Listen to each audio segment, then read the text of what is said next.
Dear decision makers, citizens, and other stakeholders of Belo Horizonte, it is my pleasure to address you today from my office in San Francisco, California, USA.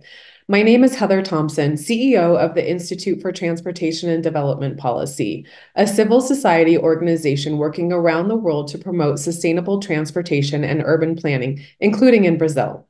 I understand that the city of Belo Horizonte is considering investments in the fabric of its city by improving the streetscape of Avenida Alfonso Peña with better bus, cycling, and walking environments, and in particular through the creation of a protected cycle lane for bicycles and other two and three wheelers.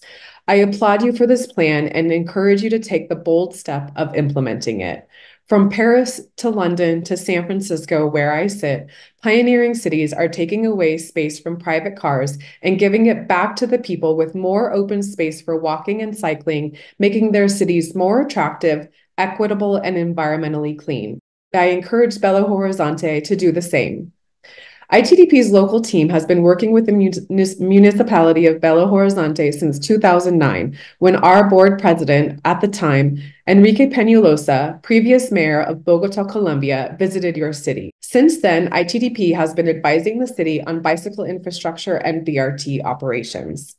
Belo Horizonte was the first city in Brazil to encourage an urban mobility plan in 2013, including a chapter on cycling mobility, which ITDP helped support. Using the innovative Sustainable Urban Mobility Plan, Belo Horizonte implemented comprehensive measures to improve mobility across the city. In 2014, the city launched the first 23 kilometers of the gold standard Move BRT system, built 27 kilometers of protected bike paths, reaching 70 kilometers in total, and pedestrianized streets downtown.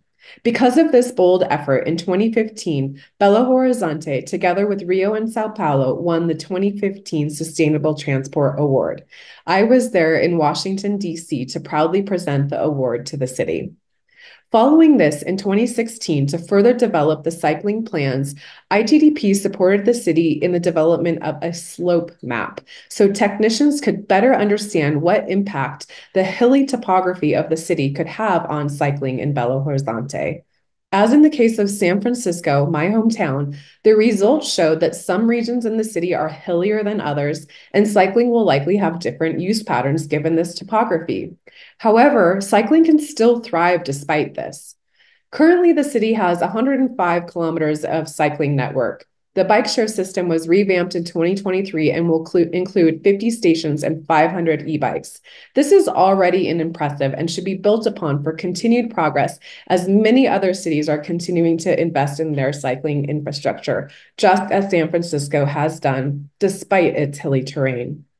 Here are some points from the continuous evolution in San Francisco that I hope will serve as inspiration for Belo Horizonte. San Francisco launched its first 5-year bike strategy in 2013, and since then has experienced significant changes. The city also adopted Vision Zero and a citywide climate action strategy, which radically changed the context of the San Francisco's Transport Authority's work on the streets. Protected bike lanes went from a controversial, quasi-legal design to a streetscape element fully embraced and endorsed by our transport authorities.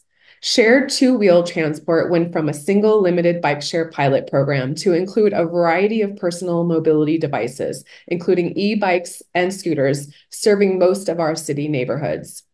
The San Francisco Transport Authority's Slow Streets program took off during the pandemic, which reduces traffic on certain residential streets, increasing safety and comfort for people traveling by foot, bicycle, or scooter. Throughout the city, nearly 30 corridors totaling 54 kilometers have been designed as slow streets. On these streets, signs and barricades have been placed to minimize vehicle traffic and prioritize walking and cycling. In San Francisco, nearly half of people travel by means other than a private vehicle. More than 25% of people walk or cycle. Our cycling network totals 745 kilometers, with 194 kilometers being protected. In 2021, automatic counters clocked 4.7 million bike rides in total. Bike share has also helped boost cycling in San Francisco. As of spring 2022, Two, there are 280 bike share stations across the city with 3,500 shared bikes available. This amounted to 1.74 million trips per year in 2021. Citywide, 3.1% of San Francisco residents commute to work by bicycle. But neighborhood by neighborhood, however, bicycle commuting patterns tell a much more nuanced story. In many neighborhoods, more than 10% of residents commute by bike.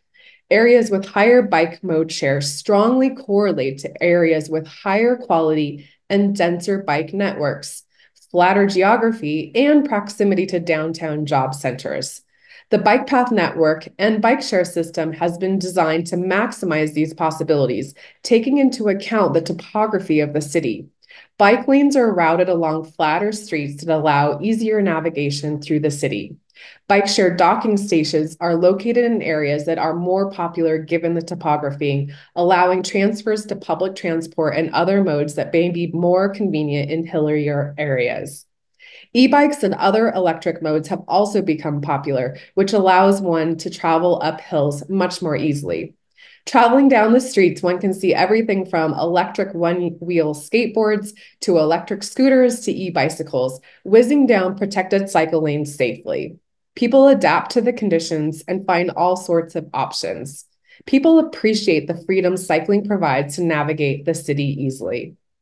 I encourage the decision makers in Belo Horizonte to continue to be leaders, taking your city into the next era, where cities are built for people to live freely in open public space designed for their happiness, rather than dedicating so much space to cars that just create more traffic, more pollution, and waste so much precious time for everyone. Let's live and get outside.